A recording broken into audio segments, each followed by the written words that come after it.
Intimba yanzonze yazongana buri umwe, ni ukubaho ntafite abanjye, kubura abanjye, barumuna banjye, urungano, barumuna banjye, inshuti n'abaturanyi, abangaba bampaga inama, bakangira inama, natana bakanyaha, bati rubangukana bigwi dore ujya unyura aha ngaha, kandi uramenya ikizira ni iki ngiki, aba tukabana mw'ubu buryo nkumva ko mfite icyizere cy'ubuzima. Ku bw'amahirwe make jenoside iraza ndetse kandi irabahitana.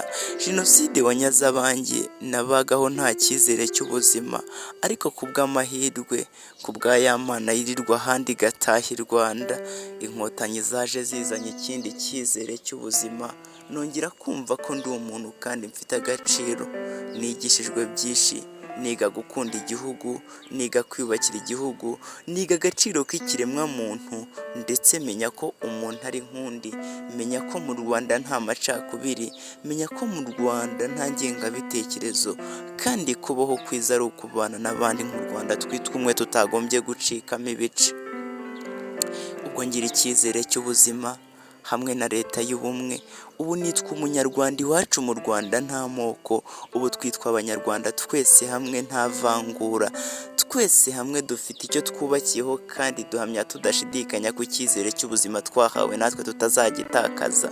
Izi ni imbaraga zacu, izi ni imbaraga z'igihugu, twese dushyize hamwe duhamya tudashidikanya neza ko icyo dushaka, icyo twifuza, aho tugomba kuhagera dushyize hamwe n'imbaraga zacu.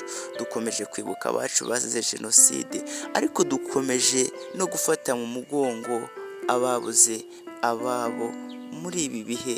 Nibakomere, icyizere cy'ubuzima kirahari, hamwe n'inkotanyi, twese nk'abanyarwanda dushyize hamwe imbaraga zacu, tugomba kwiyubaka, tukubaka urwacu, kandi hehe no gusubira inyuma.